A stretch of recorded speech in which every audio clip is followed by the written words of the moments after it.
The discouraging feeling of being stuck while learning a foreign language like German is a common one. Having accelerated past all the German language hurdles and gone on to be ready for the German medical licensing exam just within a very short period of time, let me share with you these tips I used so that you can move beyond the A2 constant humming of to basically fluidly putting out statements at B2 level. Now stick around until the end of the video, because at the end of the video you are going to be armed with a very wonderful action plan. Now, having landed in German, I kind of came to meet a lot of people who for some reason don't seem to just move beyond a certain level of the German language. I mean, they've been here for some time, but just seem to be stuck on a certain elementary level of German, and they are kind of frustrated. Or for some, maybe they even settled in and said, you know what, I will not learn the language. There is good news for you actually today, that once you have a proper application of this action plan that I'm going to share, you will surely move your German level from this level to this level.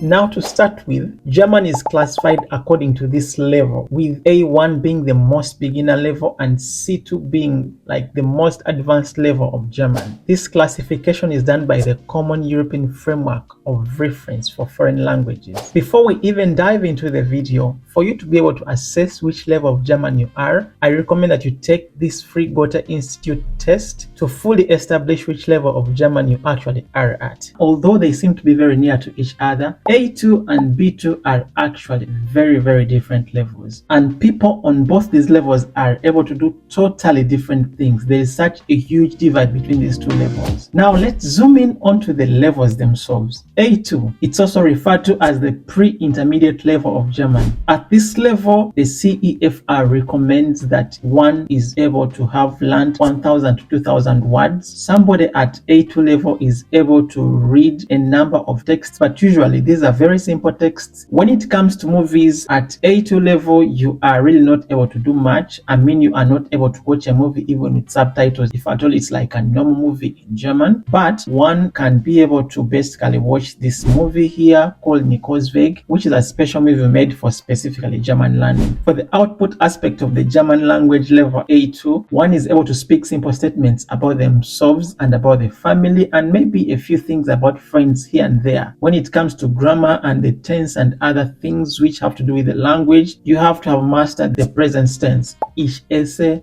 ich koche, ich gehe, ich lache, ha ha ha, ich trinke. Simple statements in what we call presence. And then you should also be able to say statements in the past tense, which we call the perfect. Ich habe gegessen, ich bin gegangen, ich habe gelacht. That should be a piece of cake for you at A2. For B2, you are required to have learned at least 5,000 words and interacted with the language for at least 500 to 600 hours. So the bar is quite high for B2. At B2 level, you should be able to really read anything. You should be able to read newspapers. When it comes to movies, you should be able to watch all the movies there is without even subtitles. Of course, you can start with subtitles, but you should really be comfortable. You should be able to follow the chronology of the story and understand what it is that is being said in that movie. For the output aspect, of course, you should be able to speak about yourself, about your friends, about the family, but also you should be able to put out quite a number of good statements when it comes to your profession. Ich bin Mel, ich lebe seit einem Jahr und 6 Monaten in Deutschland. Ich bin eigentlich hierher gezogen, weil das Gesundheitssystem hier in Deutschland ist sehr gut ausgebaut. Statements like, if only I had known, wenn ich nur gewusst hätte, and many other statements of this sort. Those should be really in the comfortable zone for you.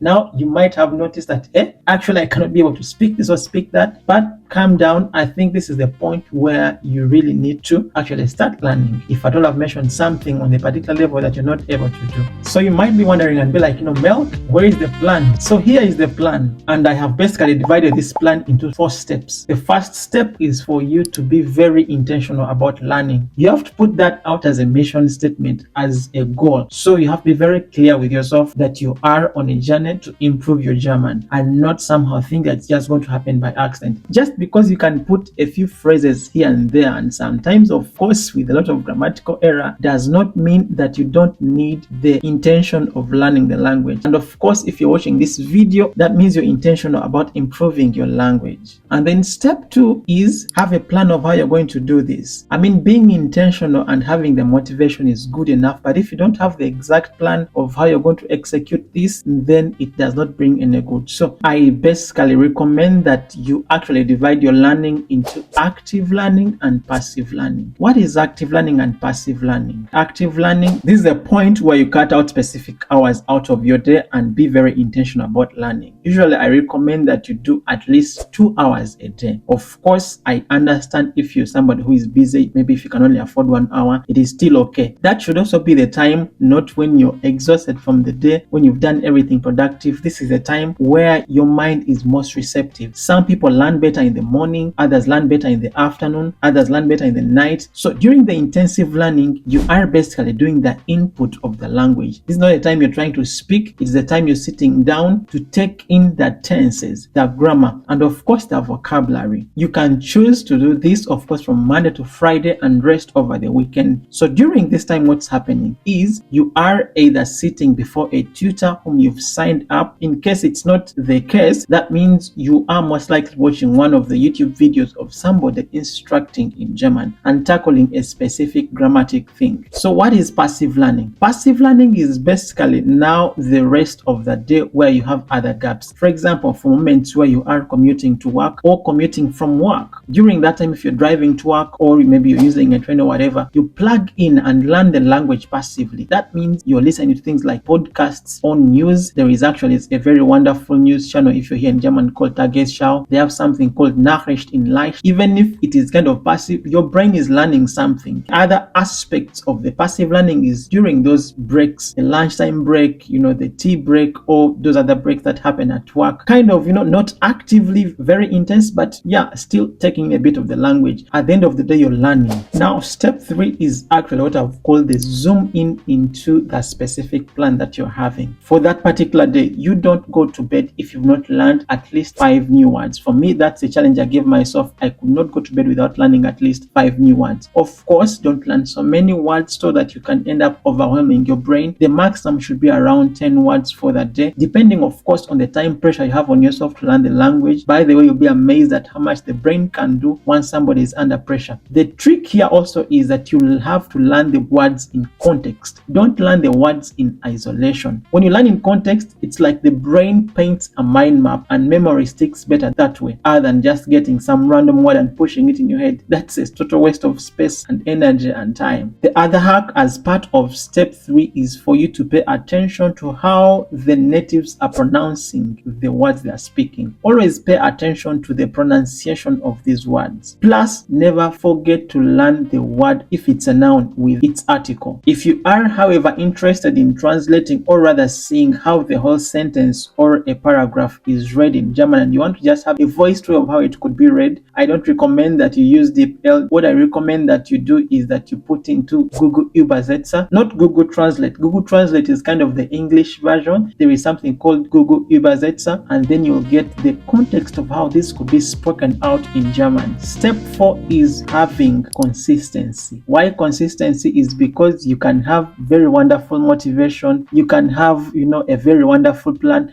and maybe even start on the plan, but if you're not consistent, then you are again wasting your time and your energy. Basically, you have to develop the art of being disciplined, repeating the process morning and evening, active learning and passive learning. There is actually research out there that almost 99.9% of people are not consistent at anything. People keep on jumping from one thing to another, trying this and trying that. Nobody sticks with something until it works. So if you really want to stand above the crowd and then go on to improve your language, just be consistent. Stick with it until it works. Within 2 months, you will start receiving compliments. People start saying, hey, du sprichst ja gut Deutsch. Wie hast du das denn geschafft? And as people compliment you, as you start to notice those micro improvements, they again are the fuel for the motivation, which then starts the process process again. Now, like I said, there is a bonus tip for you for people who have stuck around until the end of the video, and this is something that I personally used to do when I was learning the language. When I listen to the podcasts, I basically sit down, just take about 5 minutes and summarize whatever I have heard in that podcast. At first it might be hard because you don't have enough grammar, you don't have enough vocabulary for you to put sentences together, but try with the little you have to make sure you can make sense to somebody. Write down at least 3 statements summarizing what has been spoken about in that podcast. Sometimes you can speak also this to yourself. You should summon enough courage to even speak to yourself in the mirror and say, I listened to this podcast and today this is what was discussed. So if you don't have enough strength to speak to yourself, then how will you get the courage to speak to a stranger? And then the other hack is practice. Get a practicing partner. For me, I was lucky, of course, once in a while, me and my wife would be like, you know what, today we are only going to speak German. If you stick to this plan, it's almost a guarantee that within a very short time, you are going to have improved your German. If you enjoyed and found some value in the video, please consider checking out this video where I go into much detail of how I was able to speak the language and reach fluency within a period of 6 months. Or you want to check out this video where I speak about how you're able to learn the language in case you don't have enough time. Please double check that you've liked the video and consider subscribing if you've not yet subscribed to the channel. And by the way, which level of German are you and which method are you using to improve? Leave a comment below. And until our next one, bye and peace.